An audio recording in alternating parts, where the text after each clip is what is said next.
Welcome gamers. Well, on this video I'm going to do a review on my current favorite character in OPBR, TREBOL-SAMA. So with this character, a green defender, in the meta that Shanks is ruling even now. I'm recording this after King came out, of course.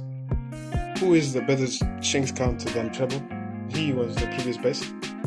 But yes, with this unit, we're looking at his skills, his traits, even his team boost effect. Everything is great. He's perfect. He can be broken, but not overwhelmingly broken because he relies on RNG. Once you don't get his dodge chance, it's not great. So his skill 1, sticky chain, pulls the enemy from even runners that nullify stagger can pull anyone. Even King has 3 hits of invincibility. It will counter that. Yes, and then the skill 2, the sticky launcher. The multiple hit, it slows down enemies. It's a great and fantastic skill overall. And you can combo it with your normals. Get that infinity stagger, which I'll talk about on later. And then of course his team boost recovery. With a defender, every defender should have this. Every new defender coming out should have a recovery team boost. This is the best type of team boost you could have in the game where you're always on lower HP or almost getting one-shotted. So we're looking at the traits. That his best trait, when above 50% HP, you get 60% chance to dodge anything, without taking any effect. But there's a catch to this. Once TREBOL gets any state effect, stun, freeze, tremor, candy, you can hit him. The 60% doesn't apply. Because it does make sense, because when he gets state effects, how can he move around his body when he's stunned or like that? So yeah, and then he has a revive. That's great. Gives him longer survivability. Recover 50%. Yeah, when your HP is 1 or lower than that. And then his third hit is also pulling. What even makes him better? It's not only his skill 1 that pulls enemies. It's his third hit as well. So you can even use that against King, because this is recorded after King, of course. And then the typical damage reduction for a defender, 30% in your captured treasure. And then he boosts his sticky launcher, when he's in that captured treasure. And then when looking at the skill 1, you hit people because it's a 2-step attack. The first hit, it reduces the cooldown by 15%, which is great. You can use it against Shanks to make sure that people don't have skills. Then you wait their dodge and then launch your skill 2. So it's preferable to use skill 1 first than your skill 2. And then he has the best trait for healing that any character's ever had, because of in global, teammates die like rocks. They're always dying. So recovering 30%, also getting a 30% death increase for 20 seconds is great.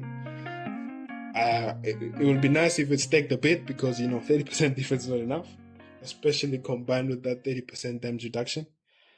And then we look at you're in your team's treasure area, and the treasure gauge is 80% and above.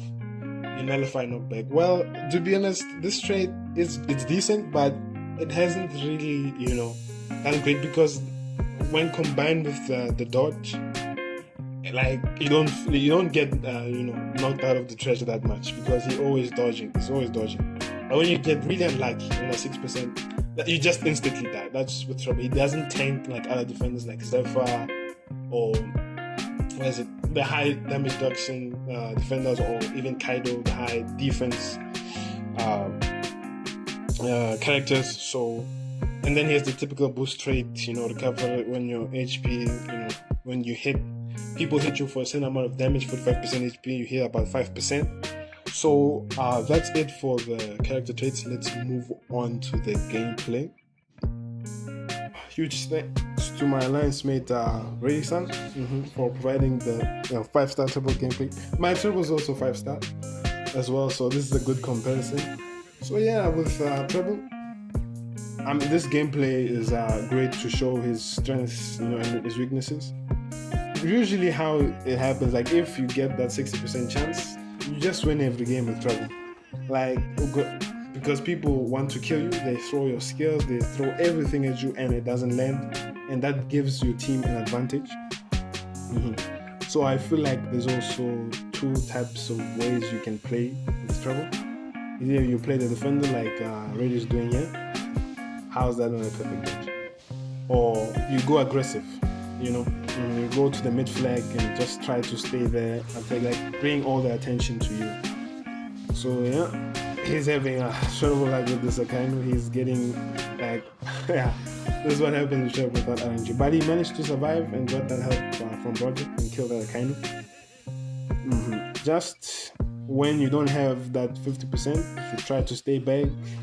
Let your allies do what they can. Once you above that 50% threshold, you can try to be aggressive again. I mean, first hit already, Shanks got his skill 1. But even with all of this, he managed to, like, you will see, he managed to survive most of the game, which is insane. And look at that. Someone died in the team, he got back his full HP, plus the team boost, which is straight recovery boost. He got back full HP. Never mind, even without the meat, I think he would have gone full HP. Look at the Centumari, doesn't have skill, doesn't have count. Once that's skill 1, it's too good, it's too good. Not many characters can counter it, of course. And with treble, yeah, you use your normal attacks, preferably like you can bait with your first normal. He doesn't have good bait since his first normal range doesn't lead to any skill, or like it's too short range, so people won't fall for it usually. Yeah, but I usually like use I first use my skill 1 or try to bait the dodge, but usually I just go in and then use my 1-2 normal attack, repeat it, get people annoyed until they dodge again, then use my skill 2, then use that 1-2 combo. Yeah, and you can see he's in the enemy flag being aggressive, and he, like, look, it's 2 minutes and 30 seconds into the game and he managed to survive. At a 5-star, usually 5-star units, they don't have much survivability, especially in the current meta, unless you're an extreme unit, or like above that, or a really good BF unit, maybe like a solo BF unit like King currently is. Yeah, so that's it for the first gameplay, and that was a really close match. That Perona diving into that flag in that last second clashed that match. So we move on to the second gameplay. So on the second gameplay, I would just like to close, my thoughts on treble. Like what I would have wanted, there's only one trait I would have wanted with treble. Not to make him too broken, like adding some extra damage reduction or anything. Just, replacing that nullified knockback when the treasure gauge is 80% with nullified status nullification would have been great, because at least like it would have been tied with that 80% gauge condition. It's not just unconditional, so if he was out of the treasure, you could get him. That would make him more balanced. But with that, it would have been great. You could have paired with his 6% dodge chance, and you would have, it would have been more consistent and would have been clutching more games, but it would still be overall balanced, not taking like double digit normals or on skills. So yeah, but I hope you guys can enjoy the rest of the gameplay, and you can leave a like and subscribe if you enjoyed the video.